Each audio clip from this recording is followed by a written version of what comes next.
I try hard to find.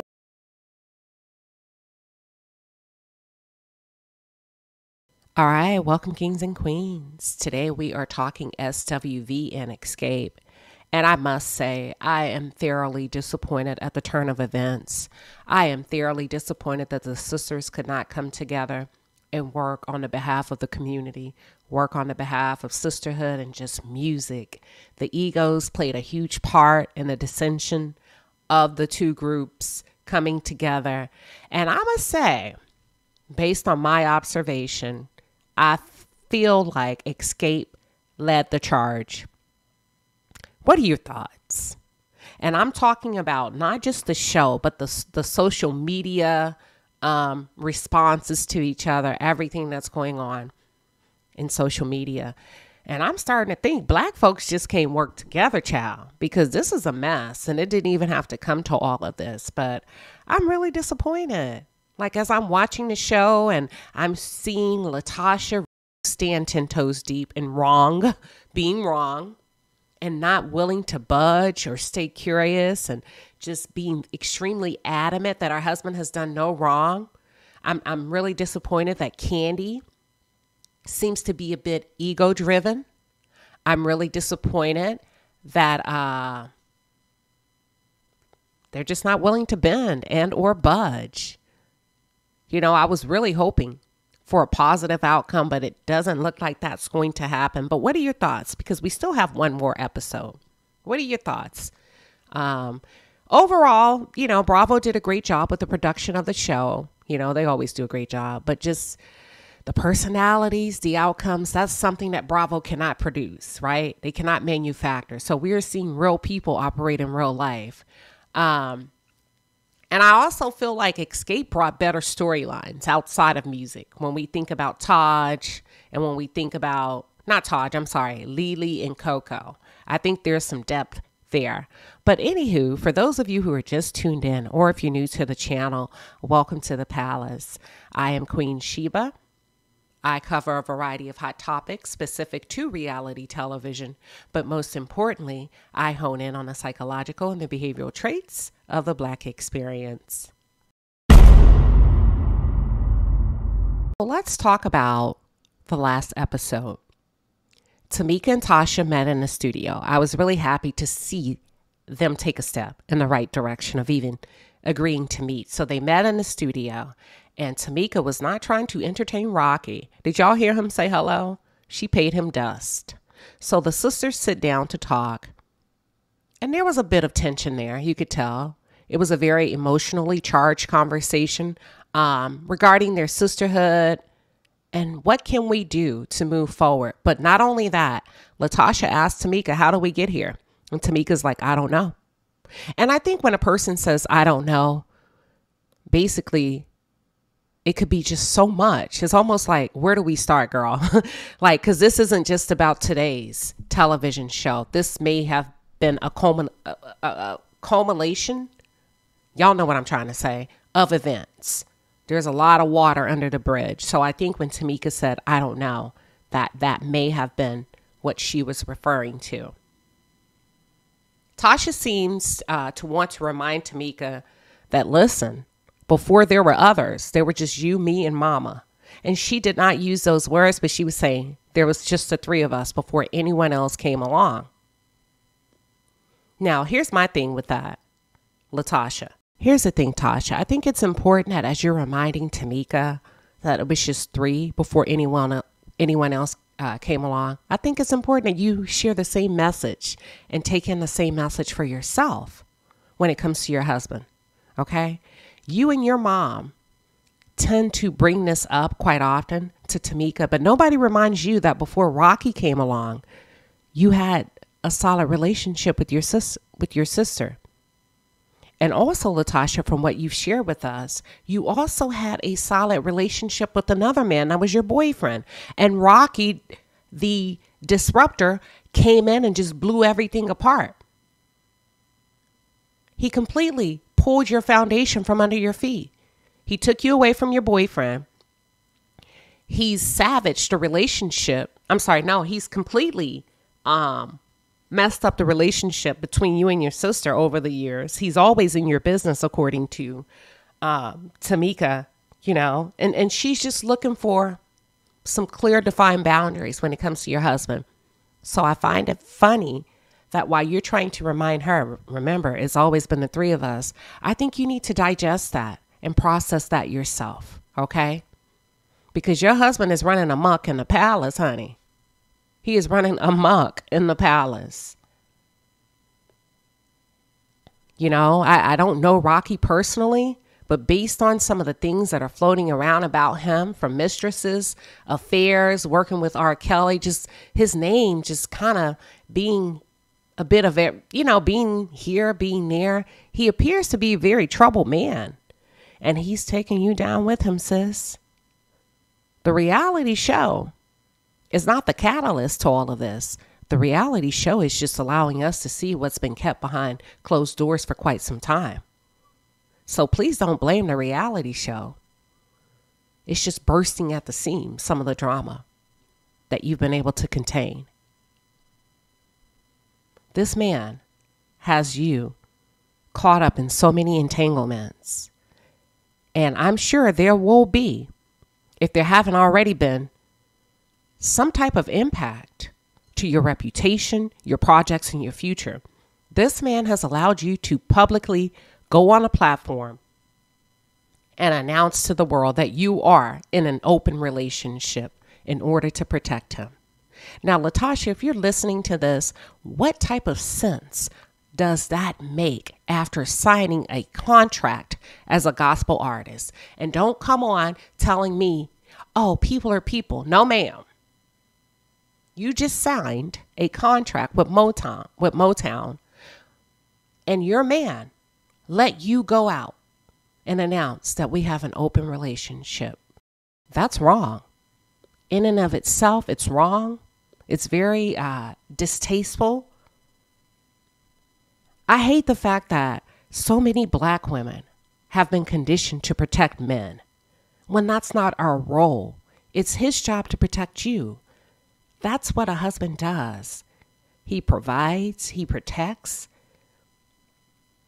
and he honors his family, even when it comes to his own selfish desires and behaviors. And the fact that your husband would allow you to go out there and put your reputation on the line in order to provide a shield and a covering from him, that's not love. That sounds like an egotistical maniac. I don't believe for 1 second, I'm gonna keep it real, that you are in an open relationship. I call bullshit. I do not believe that Rocky allows you to see other men at leisure. Anytime you please, any time of the day and night. Oh yeah. Did you forget that open relationships work both ways? And that we wouldn't consider the fact that you see other men? And that's what I'm saying. That don't even make sense to me. And even if it is true, why would you go out there? Why would he allow you to go out there as his darling wife to put your business out there like that? You know why? Because he's gotten himself caught up in a traffic jam by way of all of these alleged outside relationships. And everybody can't be lying on him. And now here come you, Mother Teresa, to save him. Stop saving men. They're men for a reason. They got it. Move out the way. You weren't there, and I don't care how much you say, well, I know everything. That's not the point. The point is for him to protect you. The fact that you know is disrespectful. How about that? The fact that you even had to listen to it is disrespectful. He's disrespecting you. Even if you have a open relationship, he's disrespecting you by the quality of women that he's choosing. Okay? But I don't believe you have an open relationship. I think you're doing damage control.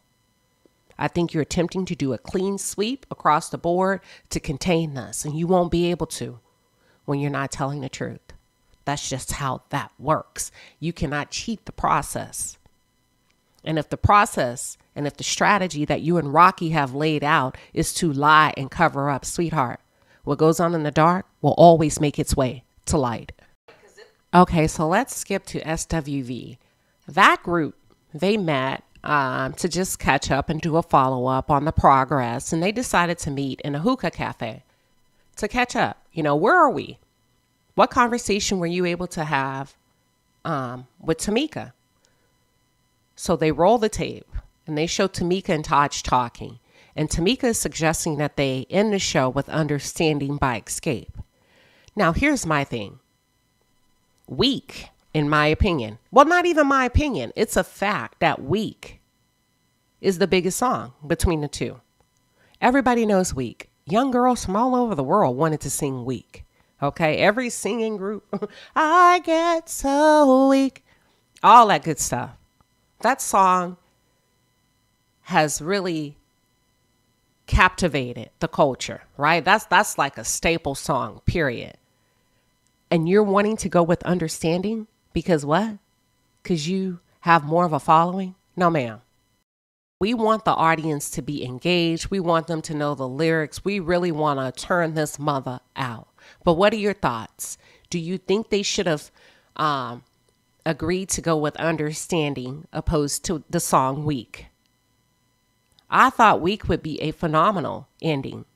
But Tamika expressed to Taj that Candy and Tiny's success by way of reality television should take precedence due to their outside projects. No, ma'am. No, ma'am. This is about singing. Outside projects are nice, but they have nothing to do with who should get the top spot, in my opinion. But what are your thoughts? And let's be fair here. What are your thoughts based on the world today? Should they conform and say, well, this world is about likes. And because we have the most likes and followers, we get to call the shots and we should lead or close out this tour. So Taj relays the message to her group, and honey, they're not feeling it at all. And Lily brought up a good reminder. We're not kissing nobody's ass. How about that? So then they showed Tiny meeting with her daughter, Zonique, and she gives her daughter a rundown, of the groups. And come to find out, LaTocha ended up showing up for the sound check. You remember last week, she didn't show up to rehearsal. They weren't sure if she was going to show up for sound check, but she ended up showing up, and she completed the show in Orlando. However, the group had another show or has another show after that, and LaTocha told them that she's booked and busy. She won't be able to make it. So they decided they're going to push through without her. And I think that may have been the pivotal moment where they realized we can do it without her. We prepared to do it without her for Orlando. She was able to show up, but now she's kind of non-committal when it comes to this process. We got it. We're going to push through. And that's what they've been doing since. So I'm guessing the groups were in negotiations about whether or not to get back together prior to this show, after the verses sing. This is just a little bit of background that Tiny gave. And she shared in her confessional that Candy was hesitant because Candy felt like she had a lot going on for herself. And she really didn't need to come back together to the group. And that if she did, her concerns were LaTocha would utilize this moment to catapult her career and then basically have an attitude of you can kiss my ass. And Candy was very reluctant. And Tiny shares, sure enough, that's exactly what LaTocha did. Woo child. So this is the turning point. I call it the climax of the show, where the two alpha females meet together. And let me tell you something about strategic measure.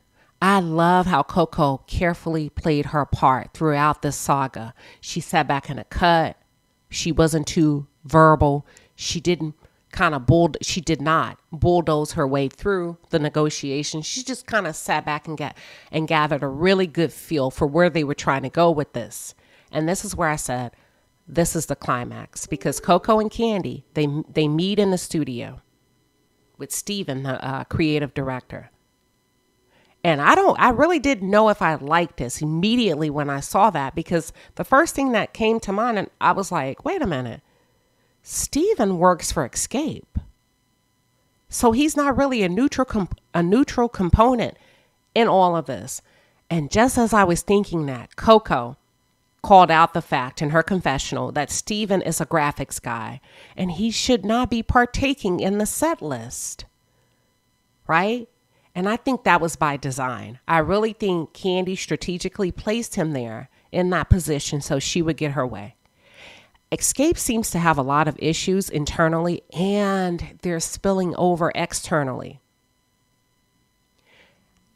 in my opinion. Now, y'all tell me what you think. Do you feel like xscape was willing to compromise with SWV, just based on what you've gathered from the 5 episodes that we've seen? Because that's not what I'm getting. I don't feel like they were willing to bend to come to a compromise, and they've been problematic since the onset of the show. It's almost as if it's our way or the highway.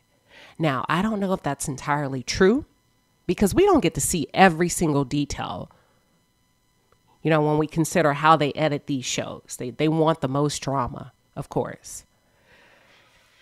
So, Candy takes an issue up with Coco because Coco decides to speak up and was like, we not having that. That's not what we want. Now Candy says, oh, here she goes. No, Candy, you are so wrong in this situation, right? Coco should have been speaking up a long time ago, but she gave you the ball and let you run with it to see what you would do with it. And it kind of reminds me of mothers, right, with their children. Let me give you enough freedom to see what you can manage responsibly. But when you get out of line, I'm going to reel you back in. And that's what I think Coco was able to do. But it seemed like Candy felt like, here's the real her. Here's the real personality of the drama queen. No, Candy, she just stepped in as she should have. That's just my opinion. But I'm here for it. I love the fact that Coco is speaking up as the lead singer and representative of SWV. I'm here for it, honey. Candy, you cannot have every single thing your way. I don't care how savvy you are in business. That's great. But you got to know when to hold them and when to fold them. Okay? You got to know when to be a good partner and when to be collaborative so that people feel comfortable working with you in the future. Coco doesn't work for you. She's attempting to work with you. But I feel like your leadership style is to approach things as if people work for you. And that's not the case here. All right. So they show us a car scene, right? In the car scene, Tiny and Candy are talking about the costumes and the designs that they're wanting Corey Boy to do for both groups. And it seems like, based on my opinion, but y'all feel free to chime in the chat. You know how we do. We talk through these things. So it seems like xscape is really jumping in the driver's seat and trying to control or attempting to control every aspect of this tour. And I think it's a turnoff. It's a turnoff, right? And I said it earlier.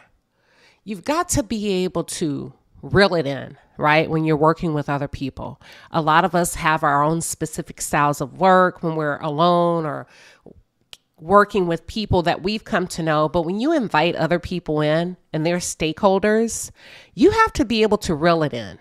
And that's what I feel like xscape has not been able to do. So then they transition to the car scene between Taj and Coco. Yes, yes, yes.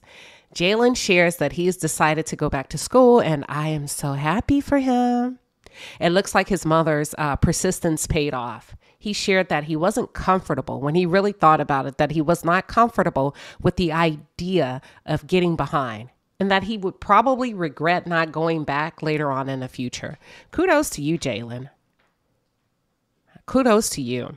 Y'all, this is a true testament to talking things out with our children and then giving them time to process and make a more informative decision once they are able to just sit on everything. They took your feedback and then they really think about it. And at the end of the day, he decided I don't think I'll feel comfortable quitting school. So he decided to go back. Yay. Yeah. Tamika and Candy continue to talk, so they jump back to them. And basically, Tamika said it's not going to be a show. It's not going to be a show. If they don't close with understanding, then I guess it just won't be a show. Damn, y'all. Y'all are calling all the shots from the creativity side, the lineup of all the songs, the costume designs, and now you want to close the show? I don't know. That just seems a bit dictatorship. It doesn't seem very open and friendly at all. What are y'all's thoughts? I just kind of feel like Xscape is really coming in hard and heavy. Even when they panned in and they showed Tamika talking with Taj about, no, honey, we have princesses. Our girls don't share dressing rooms and they have to have this and that. I get all of that. But when you're in Rome, you do as the Romans do. Bring it down just a little bit. So they go to the design studio, and Corey Boy, as I mentioned earlier, he's the designer. Listen, is he the one that designed the She by Sheree runway looks? You remember when She by Sheree came out with the new She by Sheree? Is that the same designer that did not, quote unquote, allegedly get paid? Is that the same one out of Atlanta? So each girl starts to roll in one by one, and they get seated. And I noticed that Tiny's disposition changed a little bit as the women were starting to come in. Lily comes in last, and she shares that she's underwhelmed. Like, she looks around the shop and she's like, what are we doing? Are we making costumes for Magic City? She was expecting to see real live samples when she came in and walked in. But I guess he's still in the conceptual stages of everything, just getting feedback and sketching things out. So Lily was not impressed at all. Corey Boy, he asked the ladies to describe their individual styles. And we know it was obvious that he's worked with Xscape before. You know, he knows what they like. He has a feel for their personalities and what looks would go with what they want. And again, it appears as if Xscape has no creative control. They're just being told what to do and jerked around, in my opinion, right? Now, the $1 million question pops up. Again, what song are we going to end the tour with? Then I think Candy or somebody said, well, what song do y'all think we should do? Child. Then they start arguing. And once again, it comes down to Xscape building their case off of followers. Are you kidding me? Lily says that if it's based on following, then y'all should have sold 90 million records by now. So obviously that business case that you presented is not solid, because you have not sold 90 million records according to your following. In her confessional, Tiny speaks to the optics of Xscape. And I get it. Tiny makes a very good point. See, that's what y'all should have led with. Tiny says, here's the thing. When it comes to putting on a show, we roll out a full-on production. And this is what we do. And people are expecting us to wow them. And we want to wow them. So we feel like, what you should have said is, we feel like we should close the show. But I'm playing devil's advocate. I think that's nice, but I think you need to bridge the gap. I think you need to bring it together and make it work. So they wrap up, y'all, with a banger. And when I say a banger, so Xscape calls a meeting between their own internal group regarding some information that they must have received in real time. Damn, I would have loved to see production give us a little bit more detail. But anywho, something came down the pipeline, landed on their desk, and they were like, we got to talk about this. I hate it because it's going to mess up the progress of Tamika and LaTocha's relationship. But at the same time, can't no right come from doing wrong, baby. They sit down to meet. They share with LaTocha that they found out that Rocky has been getting kickbacks off the back of xscape. Oh, Rocky Balboa. LaTocha immediately goes into what? Defense mode, sort of. Like, nah, ain't nobody getting no kickbacks. No, not my husband. And y'all mean to tell me y'all are going to believe text messages over my husband? And Candy points out, that's your husband. That's your husband. We have proof. Like, nobody's manufacturing fake text messages. We have solid proof of Rocky speaking with this promoter, and he's been getting paid under the table on top of the fee that we like. Oh my God, make it make sense. Oh Lord. Damn, Rocky. LaTocha, please don't go out like this, ma'am. This isn't good for you. This is not good for you. And then you look to your sister to say, do you believe this is his phone number? Girl, okay, you got to stop that. Yeah, you know that's his phone number. You said it earlier in the scene when you first, yeah, that's his number. Okay, then Tamika doesn't need to confirm or validate that. So this episode ends with LaTocha calling Rocky in front of the group, and it's set to be continued. It's just not good. What are your thoughts? And this is all I have on this episode.